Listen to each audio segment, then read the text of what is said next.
Hello and welcome to this online lecture. My name is Patty Kokish and today we're going to be covering Chapter 11 topics for Math 200. This is week 12 of your course. So let's get started. So Chapter 11 starts with some things regarding confidence intervals, hypothesis testing, that sort of stuff. But it's all with two samples this time.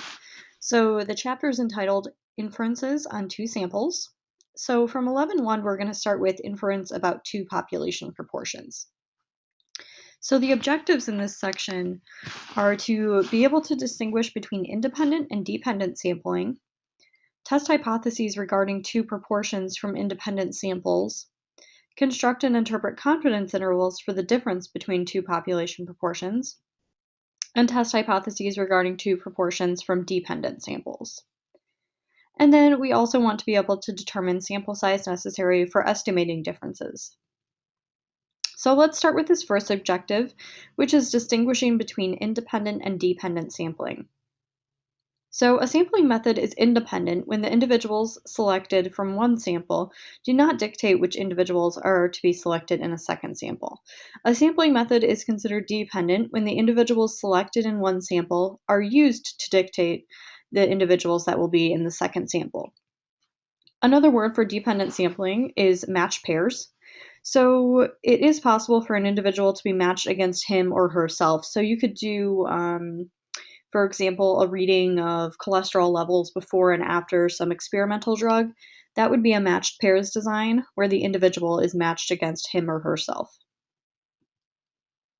So for each of the following, we want to determine whether the sampling method is independent or dependent. So for this first one, a researcher wants to know whether the price of a one-night stay at a Holiday Inn Express is less than the price of a one-night stay at a Red Roof Inn.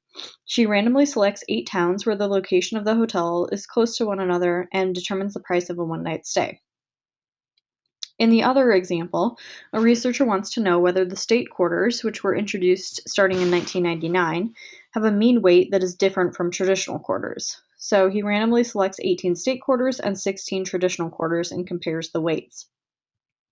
So if we're thinking about this Holiday Inn Express Red Roof Inn example, that's going to be dependent, since the 8 Holiday Inn Express hotels are going to be matched with the 8 corresponding Red Roof Inn hotels.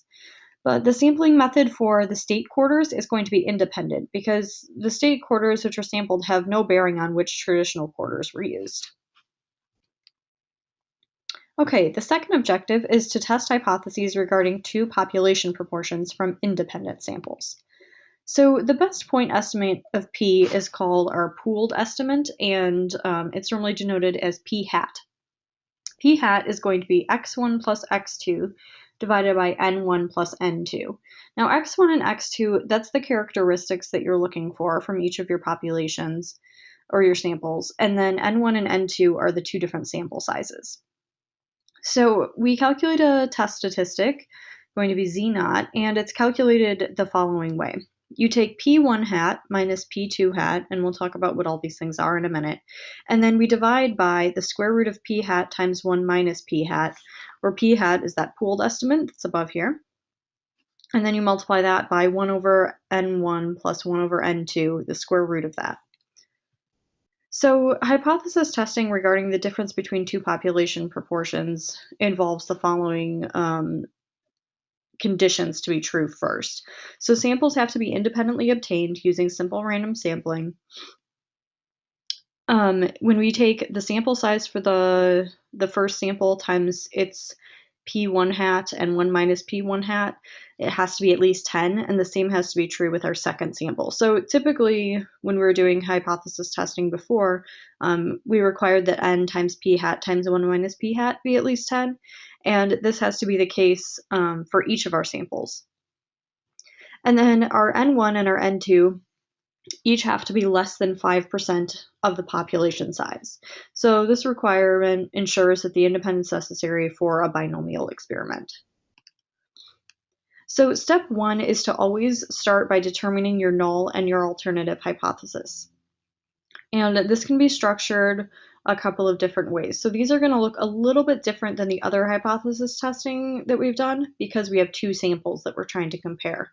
So P1 is going to be the population proportion for our first population, and P2 is going to be the population proportion for the second population. So if we're doing a two-tailed test, under our null hypothesis, we would assume that they're the same, that our population proportion for the first population and the second population are equal. So we would say that P1 equals P2. A two-tailed test, though, is going to be where they're not equal to one another. A left-tailed test would be where P1 is less than P2, and a right-tailed test would be where P1 is greater than P2. Next thing that we always want to do is select a level of significance alpha based on the seriousness of making a type 1 error. Typically, this is already done for you in the textbook when you're doing problems.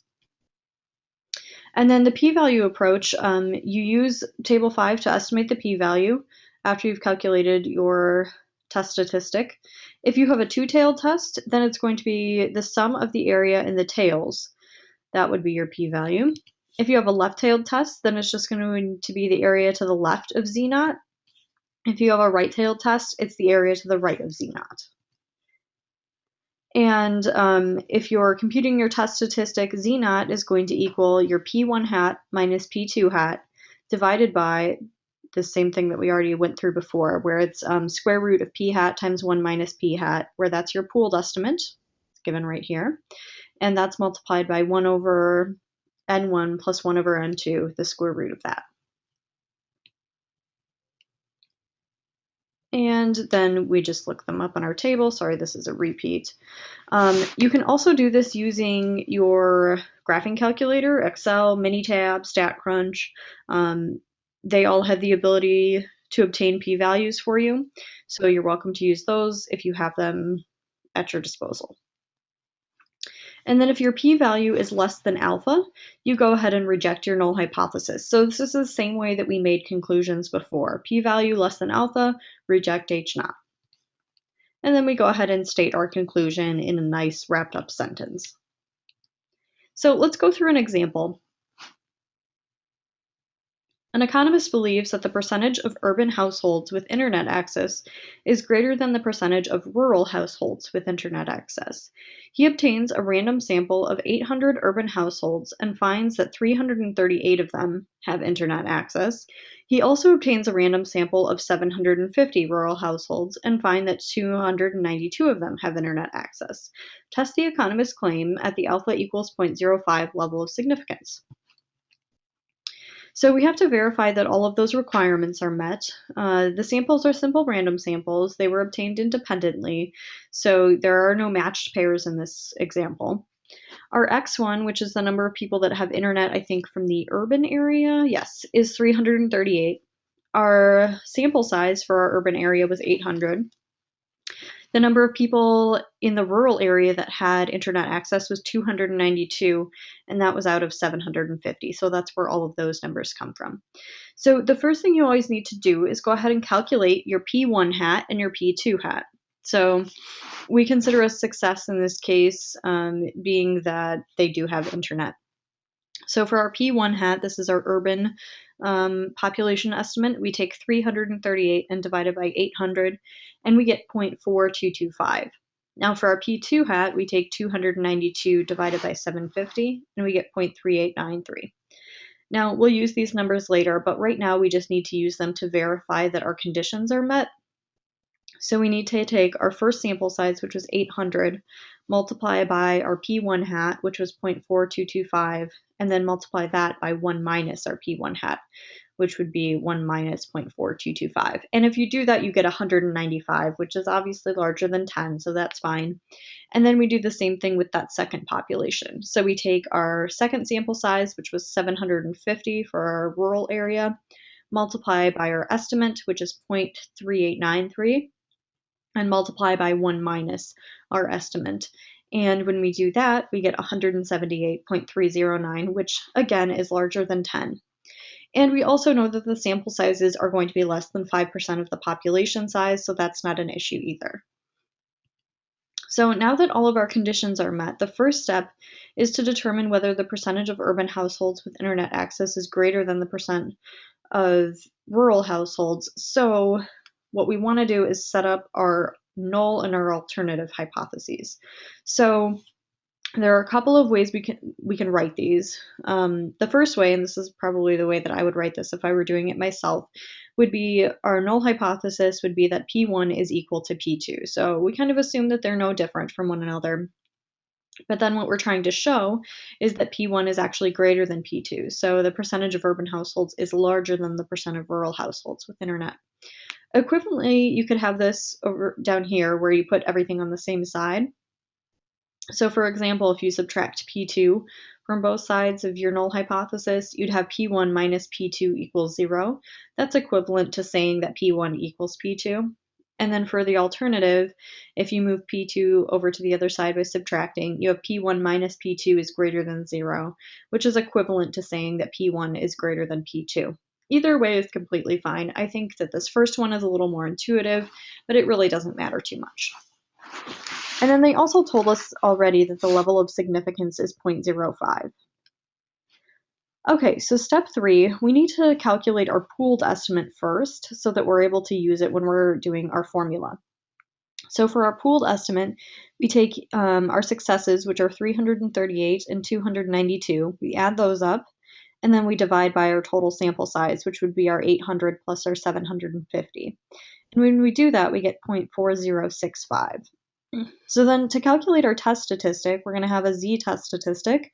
So we take our P1 hat, which was 0.4225, subtract our P2 hat, which was 0.3893, and then we divide by the square root of our pooled estimate times 1 minus our pooled estimate, so 0.4065 times 1 minus 0.4065, and then that is multiplied by 1 over our N1, which was 800, plus 1 over our N2, which was 750. And this looks pretty messy, but it's not too difficult. Make sure, if you want to put this in your calculator all at once, that you go ahead and put parentheses around your entire denominator when you divide and around your entire numerator. And you should get 1.33 for that test statistic when you work all of that out. Okay, so this is a right-tailed test. So the p-value is going to be the area under the normal to the right of 1.33. So what we're trying to really find is the probability that z is greater than 1.33. At this point in the class, I would hope everybody is comfortable with looking these up on the z-tables. This one you'll have to subtract from 1, and you should get 0.09. Now the p-value is actually greater than 0.05, so we fail to reject the null hypothesis. So since 0.09 is greater than 0.05, we fail to reject H0. So we can say that there is not sufficient or insufficient evidence at the alpha equals 0.05 level to conclude that the percent of urban households with internet access is greater than the percent of rural households with internet access. Okay, objective 3 is to construct and interpret confidence intervals for the difference between two population proportions. So if you want to do this, there are a couple things, again, that need to be true. We have pretty much the exact same requirements, so I'm not going to go through these again. We need them to be at least 10 when we multiply these things together, and they need to be independent. So we have these formulas for calculating our confidence intervals. They're going to be our confidence intervals for P1 minus P2. So the first thing you do is you subtract P1 minus P2, and then you find your critical value, z alpha over 2, and then you multiply by this whole thing here, which is going to be P1 hat times 1 minus P1 hat over N1 plus P2 hat times 1 minus P2 hat over N2, and it's the square root of that. So you'll see that the first part of the lower bound and upper bound equations are the same. Our critical values are going to be the same, and this whole thing is going to be the same. So what I always suggest to my students is go ahead and work out this part here. So this z alpha over 2 and then the square root part. And then go ahead and just add and subtract that from P1 hat minus P2 hat. Okay, so let's do an example here. This is the same example with internet access, okay? So we still have our 338 urban households out of our 800 and our 292 rural households. We want to find a 99% confidence interval for the difference between the proportion of urban households that have internet access and the proportion of rural households that have internet access. So we already verified the requirements for this one, so we don't need to do that again. And we found P1 hat before, it was 0.4225, and we found P2 hat before as well, which was 0.3893. So we just need to calculate our lower and our upper bounds. So for 99% confidence, we're going to have a critical value of 2.575. We take our P2 hat, or sorry, our P1 hat, which is 0.4225, and we subtract our P2 hat, which is 0.3893. And then you'll see we have these formulas here. We have P1 hat times 1 minus P1 hat over N1 plus P2 hat times 1 minus P2 hat over N2. Square root of all of that, multiplied by the critical value. And as a lower bound, you get negative 0.0310. And for the upper bound, we get 0.0974. So we can say that we are 99% confident that the difference between the proportion of urban households that have internet access and the proportion of rural households that have internet access is somewhere between negative 0.03 and 0.10. So the important thing about these difference confidence intervals is that you can interpret them in a really special way depending on whether or not they contain zero. So in our case, the confidence interval does indeed contain zero, so that means that we're unable to conclude that the proportion of urban households with internet access is greater than the proportion of rural households with internet access. So it essentially leads us to the same conclusion that we got when we did our hypothesis testing. Now, given this is a different level of confidence, but if we had done the same level of confidence, then we would always get the same result. So if it contains zero, then we cannot conclude that they're any different. But if it doesn't contain zero, then yes, we can conclude that they are going to be different. Okay, objective 4 is to test hypotheses regarding two proportions from dependent samples. So the example that we just did with the economist and the internet access is independent because there aren't any households that are matched up from the rural or urban areas. But now we're going to look at some examples where it is a matched pairs design. And we're going to use something called McNemar's test. Excuse me. It's a test that can be used to compare two proportions with matched pairs data, so dependent samples. So if we want to test a hypothesis regarding the difference, excuse me, of two population proportions, then what we do is we create a contingency table. So we're going to have two different treatments, treatment A, treatment B. We're going to have kind of a crosstab here where we have successes and failures, and then we're going to have counts in each of these. And they're denoted as F11, F12, F21, and F22. Now, we can use the steps that follow, provided that a couple of things are true. So the samples have to be dependent and obtained randomly. And then the total of number of observations where the outcomes differ have to be greater than or equal to 10. So meaning here, like where we have success failure, that's a different result, and success failure, that's a different result. So F21 and F12 has to at least be 10 when you add those two things together. So step 1 is always going to be to determine the null and alternative hypothesis, just like it was before. So the proportions between the two populations being equal, that's going to be your null hypothesis. So P1 equals P2. And then the proportions being different, that's going to be your alternative hypothesis. So P1 not equal to P2. We select a level of significance alpha, again, based on the seriousness of making a type 1 error. And just like normal, this is normally provided to you in the textbook. We compute this test statistic. So this is a z-test statistic. What we do is we take the absolute value of F12 minus F21, and then we subtract 1 from that. And then we divide by the square root of F12 plus F21. And then we use table 5 to determine p-value. Because z0 is always going to be positive, we find the area to the right of z0, and then we double it, because this is always going to be a two-tailed test. So it looks something like this, where we have the sum of the two areas. If p-value is less than alpha, then we reject h0, just like normal. And then we go ahead and we state a conclusion. So let's do an example here. A recent general social survey asked the following two questions of a random sample of 1,483 adult Americans under the hypothetical scenario that the government suspected that a terrorist act was about to happen. The questions are: do you believe that the authorities should have the right to tap people's phone conversations? And do you believe that the authorities should have the right to detain people for as long as they want without putting them on trial? So the survey of the results are shown below. So we have the tap phone question. We have the detain question. So we had 572 people that agreed to both. We also had 450 people who disagreed to both. And then we had some split results here where we had someone who said, yep, it's okay to tap the phone, but no, not okay to detain people. There were 237 people like that. And then for the tap phone, they said no, but for the detain people, they said yes. There were 224 observations like that.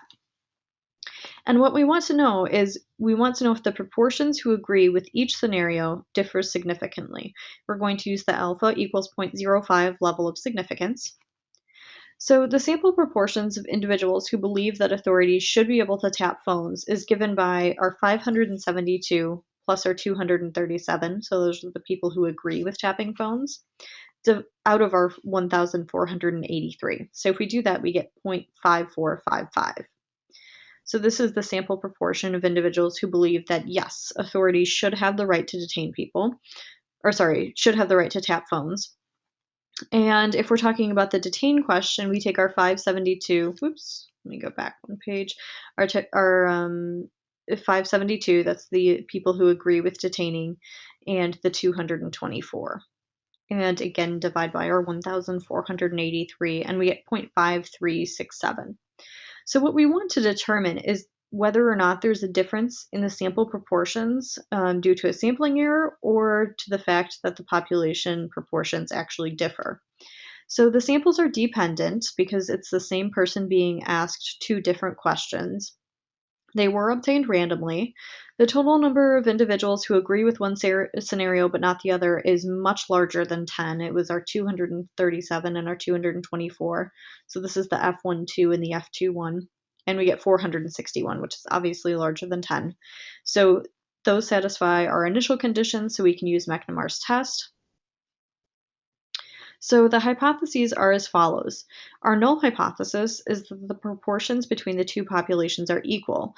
So the proportion of people who believe that tapping phones is equal to the proportion of people who think that detaining is fine. Now, the null hypothesis is that the two proportions are different. So the proportion of people who think that tapping phones is okay is not the same as the proportion of people who think that detaining people is okay. And the alpha level is 0.05, that was given. So in order to calculate our test statistic, we take our F12 and subtract our F21. We take the absolute value of that, so it doesn't actually matter what order we subtract in. And then we subtract 1 from that. And then we divide by the square root of these same two numbers, but in this case they're added together. So 237 plus 224. Make sure you put parentheses around your numerator and your denominator, and you should get 0.56. So if we're using the p-value approach, the p-value is going to be 2 times the area under the normal curve. So it's going to be 2 times the probability that z is greater than 0.56. So if you actually look it up on the table and multiply by 2, we should get 0.5754. So the p-value is much larger than alpha, so we do fail to reject our null hypothesis. So we would say that there is not sufficient evidence at the alpha equals 0.05 level to conclude that there is a difference in the proportion of adult Americans who believe it is okay to phone tap versus detaining people for as long as they want without putting them on trial, in the event that the government did believe that the terrorist plot was about to happen. Objective 5. So if we want to determine sample size necessary for estimating the difference between two population proportions within a specified margin of error, we do have a nice formula for this. Now, it looks a little messy, but it's not too bad. You just have to plug stuff in. So sample size required to obtain a 1 minus alpha times 100% confidence interval with a margin of error E is given as the following. So your two sample sizes, N1 and N2, have to be obtained by taking P1 times 1 minus P1 plus P2 times 1 minus P2. And then take that entire quantity multiplied by the quantity Z alpha over 2 divided by E squared. And you always have to round up to the next integer. So even if you get, let's say, 115 and a half, since you can't have 115 people, you have to go up to that next number, so 116. Even if you get 115.1, typically what you know about math would tell you to round down, but that's not quite enough. Since you can't have a tenth of a person, you have to take a whole other person, so you still end up with 116. Now, if prior estimates of P1 and P2 are available, then you would go ahead and use them in this formula. But if they're not available, then you just use this formula down here, which is obtained by taking 0.5 times Z alpha over 2 divided by E squared. Okay, so let's say we want to determine the sample size for the following scenario. A doctor wants to estimate the difference in the proportion of 15 to 19-year-old mothers who received prenatal care and the proportion of 30 to 34-year-old mothers who received prenatal care. We want to know what sample size should be obtained if she wished the estimate to be within 2 percentage points with 95% confidence. Assuming that first she uses the results of the National Vital Statistics report, which resulted in 98% of the 15 to 19-year-olds and 99.2% of the 30 to 34-year-olds receiving prenatal care. And then also, we want to work it where she does not use any prior estimates. So if we use the prior estimates, we know that our margin of error is going to be 0.02 because we want it to be within 2 percentage points. And then we also know that we want 95% confidence. So that would mean that alpha is 0.05. We always take 0.05 divided by 2, which is going to give us our 0.025. And that critical value is going to be 1.96. Our P1 hat, that's our prior estimate for our 15 to 19-year-olds, that's 0.98. And our prior estimate for our, 30 to 34-year-olds is 0.992. So if we plug this all into our formula very carefully, multiply, divide, do all of that stuff, we get 264.5. Now, if you recall, we always need to round up. Okay, so this is going to round up to 265. So that means that the doctor has to sample 265 15 to 19-year-olds and 265 30 to 34-year-olds. So it doesn't give you the entire sample size, it gives you the sample size for each of your two groups. Now, if we don't use any prior estimates, we're going to use this very conservative estimate of 0.5 up front here. And if we work this out, we get 4,802. That would mean we need 4,802 15 to 19-year-olds and 4,802 30 to 34-year-olds. So when we have prior estimates, it does reduce the number of mothers that are needed by a lot. But when we don't have any prior estimates, which is a lot of times the case, we end up with a very conservative estimate for our sample size to make sure that we get the results that we're looking for. Okay, so let's move on to section 11.2, which is the inference about two means for dependent samples. So the objectives in this section are to test hypotheses regarding matched pairs data, construct and interpret confidence intervals about population mean difference. So for our first objectives, we want to figure out how to test the hypothesis for matched pairs data. So in other words, statistical inference methods on matched pairs data use the same method as inference on a single population mean, except that the differences are analyzed. So if we want to test hypotheses, the following things need to be true. Sample has to be obtained using simple random sampling. The sample data are going to be matched pairs, and then the difference need to be normally distributed with no outliers, or the sample size needs to be large, so at least 30. So the first step is always to determine your null and your alternative hypotheses. Now you'll see this mu d, okay, that's the mean difference. So the population mean difference of the matched pairs data, our null hypothesis, we assume it to be 0, and then we have two-tailed, left-tailed, and right-tailed tests where we say it's either not equal to, less than, or greater than 0. Select a level of significance. This is always done second. Compute a test statistic. So this is going to be a test statistic where you take d bar, okay, which is the mean of the difference data, and divide by SD, which is the standard deviation of the difference data, over square root of n. This is going to follow a student's t distribution with n minus 1 degrees of freedom. We use table 6 to determine the p-value with n minus 1 degrees of freedom. If we have a two-tailed test, then it's going to be both tails, so we add them up. If we have a left-tailed test, then it's just everything to the left of t naught. If we have a right-tailed test, it's everything to the right. And then the other thing I wanted to point out is that you can use technology in order to obtain the p-value as well.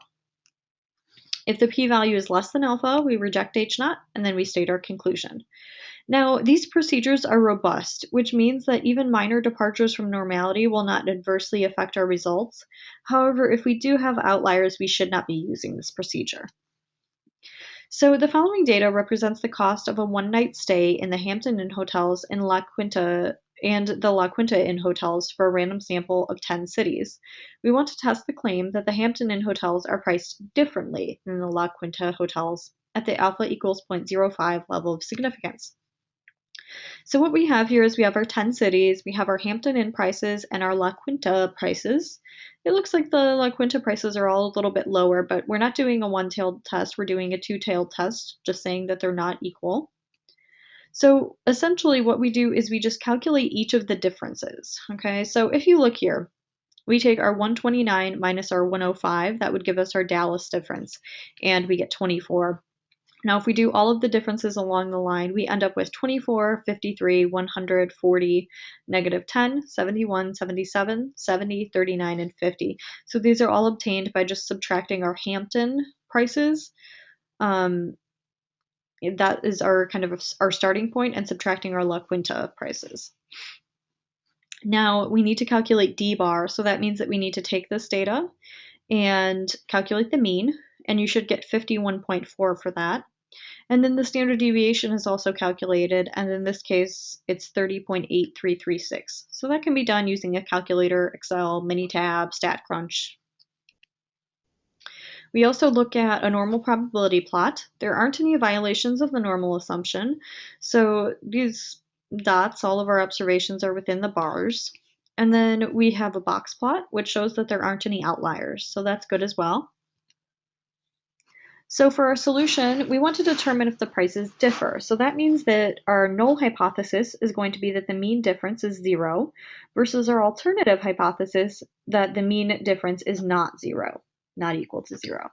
Level of significance is 0.05, and then we obtain our test statistics. So we take our D bar, which was 51.4, and we divide it by S for our D, which was 30.8336, over square root of 10, because we had 10 observations, and we get 5.2716.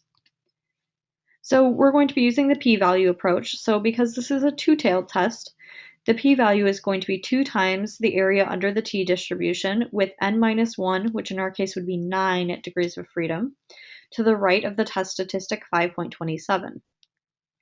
So that means that our p-value is going to be 2 times 0.00026. That was calculated using technology. Okay, you can use your calculator or any of the other technologies described to calculate that. And we should get 0.00052. So that means that only 5 in about 10,000 samples would yield results that are as extreme as if we obtained if the null hypothesis is actually true. So since the p-value is less than alpha, we do reject H naught. So we can say that there is sufficient evidence to conclude that the Hampton Inn hotels and the La Quinta hotels are priced differently at the alpha equals 0.05 level of significance. Okay, objective 2 is to construct and interpret confidence intervals for the population mean difference of matched pairs data. So we have a couple of formulas here. It uses a lot of the same things that we were just using. We have D bar plus and minus T alpha over 2. So this is our critical value. It's determined using n minus 1 degrees of freedom. SD is the standard deviation of the difference data, and n is going to be your sample size. So one note here is that the interval is exact when the population is normally distributed and approximately correct for non-normal populations, provided that n is large. So let's construct a 90% confidence interval for the mean difference in price of Hampton Inn versus La Quinta hotel rooms. So we have actually already verified that the difference data comes from a population that is approximately normal and doesn't have any outliers. So we looked at the box plot and also the normal probability plot, and everything looked good. D bar was 51.4, and the standard deviation of our difference data was 30.8336. Now looking at table 6, with alpha equals 0.1 and 9 degrees of freedom, we can find our critical value. It's 1.833. So at this point, we can calculate our lower and our upper bounds. So we take our D bar, which is the mean of our difference data, 51.4, and then we add and subtract our critical value multiplied by SD, so the standard deviation of our difference data, over square root of n. And we end up with 33.53 and 69.27. So when we're interpreting this, we can put dollar signs on this because what we were talking about is difference in hotel room prices. So we can say that we are 90% confident that the mean difference in hotel room price for Ramada Inn versus La Quinta Inn is between 33.53 and 69.27. So one thing that's not pointed out here, but is important to think about is, if you recall, when we did confidence intervals for our proportions, we were looking to see if it contained a value of 0, and we'd be doing the same thing here. So if our confidence interval did contain a value of 0, it would mean that perhaps there is not a difference between the two. But since our confidence interval doesn't contain 0, that means that there is definitely some kind of a difference between these two hotels. Okay, section 11.3 is the inference about two means for independent samples. So what we just did was dependent samples, matched pairs. So in this section, we want to test hypotheses regarding the difference of two independent means, construction and interpret confidence intervals. So same two things. So sampling distribution of the difference of two means with independent samples in which population standard deviations are unknown. So let's suppose that a simple random sample of size n1 is taken from a population with an unknown mean mu1 and an unknown standard deviation sigma1. In addition, a simple random sample of size n2 is taken from a population with an unknown mean of mu2 and unknown standard deviation of sigma2. If the two populations are normally distributed or the sample sizes are large, then what we can use is a t-statistic. We take x1 minus x2, or x1 bar, sorry, minus x2 bar, and we subtract mu1 minus mu2, and then we divide by the square root of s1 squared over n1 plus s2 squared over n2. That's going to approximately follow a student's t-distribution with either n1 minus 1 or n2 minus 1 degrees of freedom. We use the smaller of the two. X bar I is the sample mean, and SI is the sample standard deviation from our population I. So let's go ahead and figure out how to test the hypothesis regarding the difference of two means. So a few things need to be true first. So the samples obtained have to be simple random samples. They need to be independent. Populations from which the samples are drawn are either normally distributed or large. And then each sample is no more than 5% of the population size. Step 1 is to always determine our null and our alternative hypotheses. The null hypothesis is going to be that mu1, or the population mean for population 1, and mu2, which is the population mean for population 2, are the same. And then we have two-tailed, left-tailed, and right-tailed tests where we say that mu1 does not equal mu2, mu1 is less than mu2, or mu1 is greater than mu2. We select a level of significance next, compute our test statistic, which we just went through, and then use table 6 to determine the p-value using the smaller of n1 minus 1 or n2 minus 1 degrees of freedom. If it's a two-tailed test, then we look at the sum of the area in both of the tails. If it's left-tailed, then the area is going to be the left of t-naught. If it's right-tailed, it's the area to the right of t-naught. And then we can also do this using technology, again, such as your calculator, Excel, Minitab, StatCrunch. If your p-value is less than alpha, we reject h0, and then we state a conclusion. And again, these procedures are robust, which means that even minor departures from normality will not adversely affect our results. However, if we do have outliers, the procedure should not be used. So let's talk about an example we have here with that state quarters. So this is one of the ones we first determined. We used it to determine if something was independent or dependent, and we decided that this one was independent. So we had 18 state quarters and 16 traditional quarters. They were each weighed, and then we obtained the following data. So for our state quarters, this is the weight in grams. Our traditional quarters, here's our weights in grams again. Now, in order to test the claim that the state quarters have a mean weight that is more than the traditional quarters at the alpha equals 0.05 level, we need to first make sure that our assumptions are met. So this has a little note here. A normal probability plot of state quarters indicates that the population could be normal. A normal probability plot of traditional quarters also indicates that the population could be normal. And then we have our box plots here. You'll see we have the traditional quarters and the state quarters, and there are not any outliers.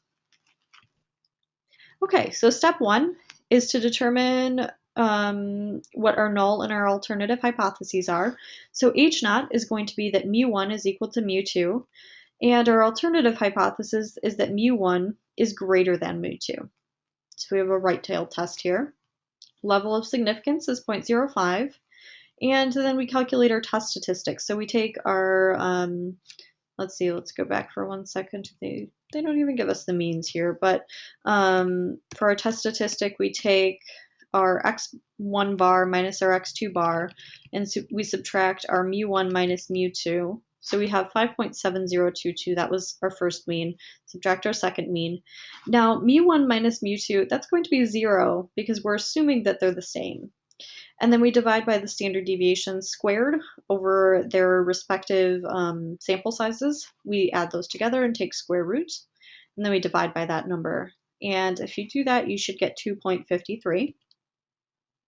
This is a right-tailed test, so the p-value is going to be the area under the t-distribution to the right of 2.53.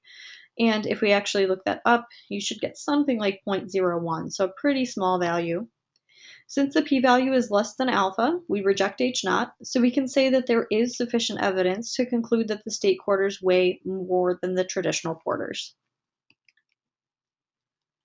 Okay, objective 2 is to construct and interpret confidence intervals regarding the difference of two independent means. So a simple random sample of size n1 is taken from a population with unknown mean mu1 and unknown standard deviation sigma1. And then the same is true for our second population.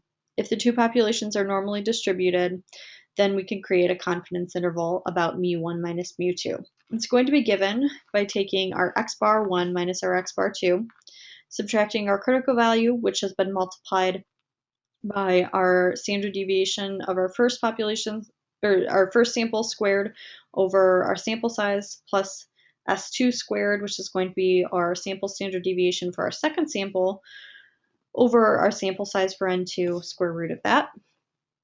And then our upper and our lower bound, again, are the same thing, except you're adding or subtracting. T alpha over 2 is computed using the smaller of N1 minus 1 or N2 minus 1 degrees of freedom. So we can construct a 95% confidence interval about the difference between the population mean weight of a state quarter versus a traditional one. So we already know that x bar 1 is 5.702 and S1, our sample standard deviation, is 0.0497. X bar 2 is 5.6494 and our sample standard deviation for our second population is 0.0689. Now from table 6, with alpha equals 0.05 and 15 degrees of freedom, now the reason we used 15 is because we had sample sizes of 18 and 16. We have to use the smaller one, and you always have to do n minus 1. So in our case, the smaller was our 16 observations. If we subtract 1, then that gives us our 15 degrees of freedom. So what we find T alpha over 2 to be is 2.131. So our lower bound is going to be obtained by taking the difference between our two sample means, subtracting and adding for our upper bound our critical value, and then our critical value has been multiplied by our standard deviation squared over its sample size plus our other standard deviation squared over its sample size, square root of that. And so for the lower bound, you get 0.0086, and for the upper bound, we get 0.0974. So we can say that we are 95% confident that the mean weight of the state quarters is somewhere between 0.0086 and 0.0974 ounces more than the mean weight of the traditional quarters. So since the confidence interval does not contain zero, we do conclude that the state quarters weigh more than the traditional quarters, which we had already concluded by doing a hypothesis test as well. Okay, so the hardest part of this chapter tends to be what do I use when? So there's a very nice flowchart in your textbook that walks you through all of this, but I just want to talk about it briefly. But for the first thing, if you're doing proportions, okay, so you have to decide if you have a proportion or a mean or a standard deviation, which we didn't go through. But for your proportion, if you've decided you have a proportion, then you need to ask yourself, is it dependent or independent? So if you have a matched pairs design where you have like before and after results or husband and wife, something where you have clearly two things that have been matched up, then that's going to be dependent. So you go ahead and calculate your contingency table and calculate your Z statistic from your kind of your pairs that don't match, so where it agreed on something and disagreed on the other. Now, for independent sampling, you calculate your Z statistic using this formula right here, and then p hat is given as this pooled estimate right here. Now, if you have mean, again, you have to ask yourself, do I have dependent or independent? If you have dependent, then you're going to calculate your difference data. Okay, so you're going to calculate the difference between each of your pairs, and then you're going to calculate a t-statistic using this formula down here. If you have independent data though, so not matched pairs, then you go ahead and calculate your t-statistic using this formula right here. I also want to point out that when I was going through these problems, I only did the p-value approach, but there's also a classical approach that can be used. They will always yield the exact same result. I find p-value to be a little bit easier, but it's completely up to the student in terms of what they use. So that's